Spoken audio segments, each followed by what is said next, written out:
Hi friends, কেমন আছেন? আমরা এসেছি রসিক বিলে মিনি জুতে এবং আমরা দাঁড়িয়ে আছি ঠিক ওয়াও চিতাবাঘের সামনে জোনটাতে। আমি এখন চিতাবাঘ নিয়ে একটা ফ্যাক্ট বলতে যাচ্ছি। চিতাবাঘের বিজ্ঞানসম্মত নাম প্যান্থেরা পাডারমা।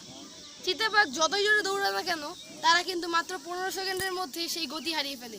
তাই যদি কেউ 15 সেকেন্ড পর্যন্ত যদি সেই গতির বেশি জোরে চলতে পারে, তাহলে তারা কিন্তু মানে চিতাবাঘরা কিন্তু সেই শিকারকে আর ধরতে পারে না। এবং একটা কথাই আছে যে চিতাবাঘদের 68% যে শিকার সেটা কিন্তু ফেল হয়, অর্থাৎ ধরা পড়ার চান্স খুবই কম।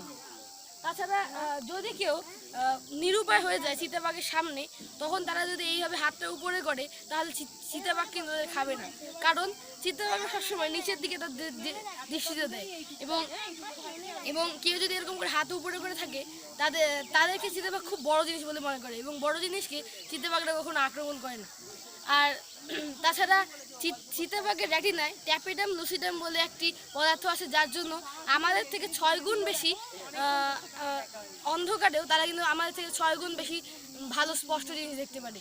তো এই ছিল একটা ফ্যাক্টস, এবং আমরা দেখতে পাবো।